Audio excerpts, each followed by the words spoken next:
In this video, we're going to go over the basic mixing techniques in Pro Tools 12. As you can see, I have two separate screens open right now. On my iPad, I have PT Control open. This is your control surface for Pro Tools that is absolutely free for any iOS device. It's recommended you only use it on an iPad mini, or an iPad Pro. Alright, so let's switch views and move over to the Pro Tools Mix window. Though we spent a lot of time in this video series looking at the Edit window, the Mix window has its own special features. So first we should go over some basic mixer terminology. When it comes to mixers, the things you should look at first are your inputs, your outputs, your inserts, and your sends. When you think about your input and outputs, you shouldn't just think about recorded audio itself. You should also think about your signal flow and routing. This is especially true when you're using sends. Let's take a deeper look at inserts. Let's switch back to the Edit window for a moment. Alright, as you can see, I selected the first verse right here. Let's go ahead and look at the actual lead track. So on the lead track, I have one real-time plugin, which is Waves Tune Real-Time. This will tune this one track in real time. Generally speaking, I'm going to go through and retune everything. But while I'm doing my first pass, I like to make sure everything's within tune so I can just listen to it. So let's listen to it. City lights reflect on the water as I stare into the sea. Wish I could reach down and touch them, but that'd bring you way too close to me. Used to be inside this painting, but the tide carried me away. And you're still walking those streets on the other side of the bed. City lights reflect on. Alright, so you get a pretty good idea of what's happening here. Another thing I like to do when I'm actually recording a session is I like to add the general effects. So what you're hearing is CLA vocals. This includes reverbs, delays, some stereo imaging, and then a general rough compression and EQ. This is a great starting point, but let's look through and see what would happen if I individually did my sends for my reverbs and delays, and also did some real-time plugin management. So let's create our first send. Let's say bus 1 and 2. We'll use this one for the reverb. Now let's switch back to the other window. So, as you can see, there's no actual buses in this session yet. So we're going to create one.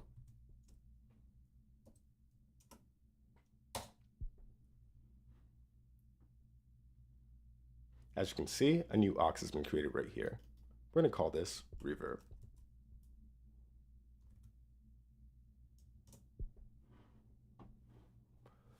Alright, now we know that this is sending at a 0 level, which is unity. Let's make sure we receive it. Now, your bus has a send and a return. So let's go ahead and choose our time-based reverb. Let's go ahead and use the air reverb. Alright, so let's switch back to the Edit window. And I'm going to close this. And we're just going to focus on these two. City lights reflect on the water as I stare into the sea. Wish I could reach down and touch them, but that'd bring you way too close to me. Used to be inside this painting, but the tide carried me away. And you're still walking those streets on the other side of the bed. City lights reflect on the water as I stare into the sea. Wish I could reach down and touch them, but that'd bring you way too close to me. Used to be inside this painting, but the tide carried me away. And you're still walking those streets on the other side of the bed. City light. So as you can hear, you have your own reverb that you've just now created. You sort of figured out how much you wanted to have in the mix, and you also figured out how long of a reverb trail you actually wanted. This still has the same dissonant sort of disconnection that the original reverb had, but it's actually tailored specifically to the song now. All right. Now, because we've got our reverb, one thing that we're missing is actually our delay. So let's switch back. Let's make a new send. This will be our second bus on bus 3 and 4. And once again, we're creating a new track.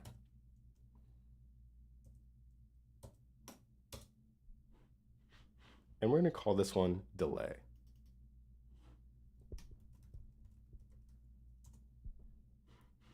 All right, now let's make this a return. And we've got bus 3 and 4 now for our delay.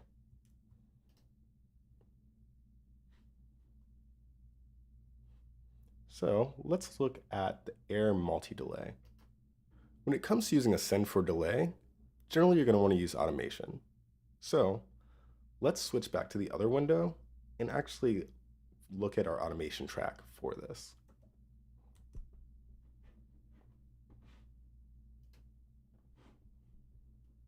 So look at automation, go to the track that you want, click the arrow on the bottom right, and then choose what you need.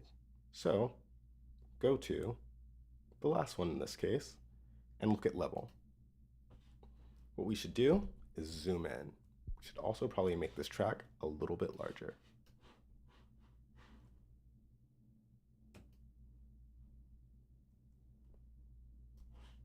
All right, so let's find our words. City lights reflect on the water as I stare into the sea. All right, so C is one of the words. Let's look a little bit closer. So this is the word see. See.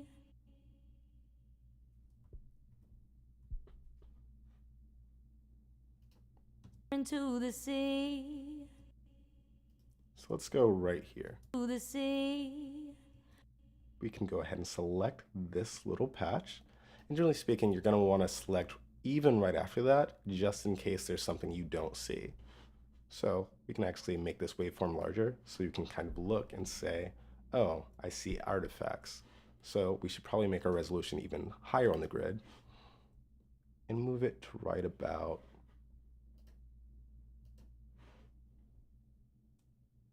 we'll say right here.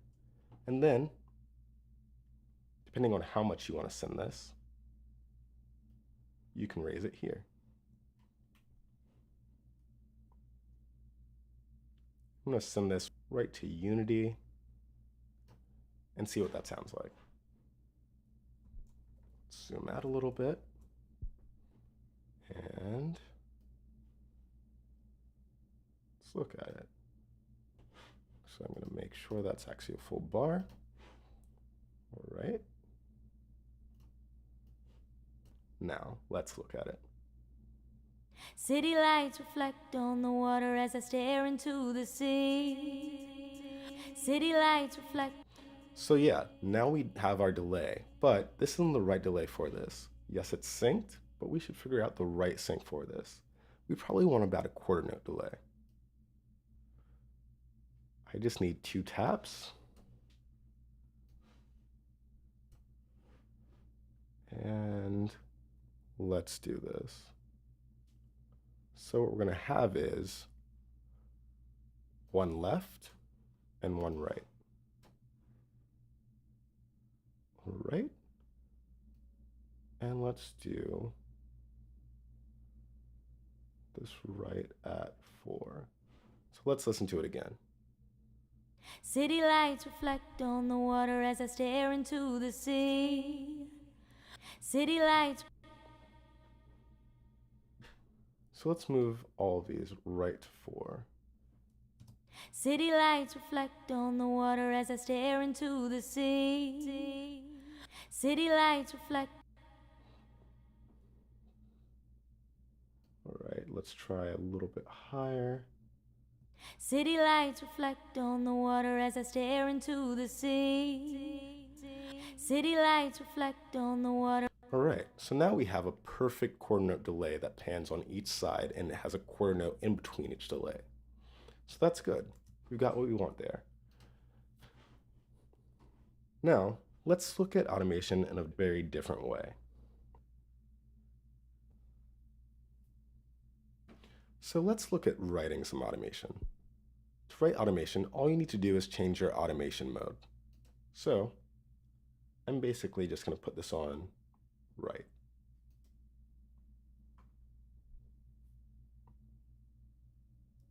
City lights reflect on the water as I stare into the sea. Wish I could reach down and touch them, but that'd bring you way too close to me. Used to be inside this painting, but the tide carried me away. So as you can see, write mode erased all of the automation I already had. But after write mode is ended, it immediately goes to latch. Because I like the automation I had before, I can go ahead and undo this. If I want to do something like this, I can literally go through and make sure that I create my own automation field. Let me play this and let's record. Wish I could reach down and touch them, but that'd bring you way too close to me. Wish I could reach down and touch them, but... As you see, I could do that exact moment the way I needed to. And basically you can do that for everything. Because most likely all of these are in the same place, I can just go ahead and copy this automation over.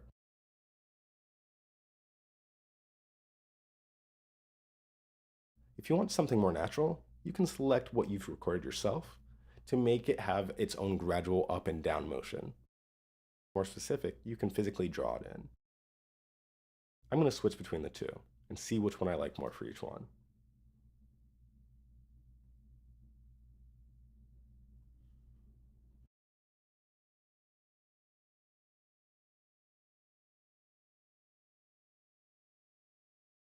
All right, so let's look at this. Let's see what it sounds like. City lights reflect on the water as I stare into the sea. Wish I could reach down and touch them, but that'd bring you way too close to me. Used to be inside this painting, but the tide carried me away. And you're still walking those streets on the other side of the bay. City lights. So as you can see, using something that is this specific in a square motion can definitely cut things off. But with this, it's a little bit too low. So overall, you need to play around with it. But the great thing is, we can overall make this louder and do whatever we need to with it. Now if we've looked at our sends and returns and used automation with them, now let's look at some of the other real-time plugins that are useful that aren't about tuning. The compressor. The compressor is going to be in your Dynamics plugin. Pro Tools comes with a host of compressors. I'm just going to use the C1. When using compressor, your most important things are your threshold, your ratio, and your attack. Your threshold says what it can compress and or expand. Your ratio says how much it's going to compress or expand. And your attack says how quickly or how slowly it should start.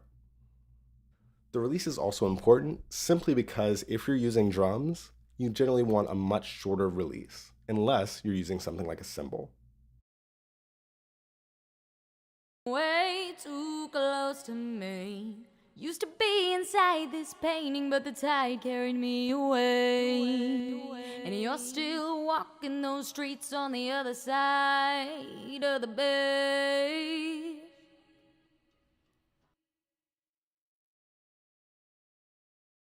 Way too close to me.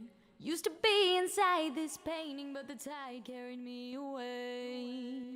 And you're still walking those streets on the other side of the bay. As you can see that's extremely hard compression. If you go the opposite direction, way too close to me. Used to be inside inside this painting, but the tide carried me away. And you're still walking those streets on the other side of the bay. Turning a ratio down is a great example of an expander. The sound got louder and wider. And that's everything you need to know about Pro Tools' basic mixing techniques.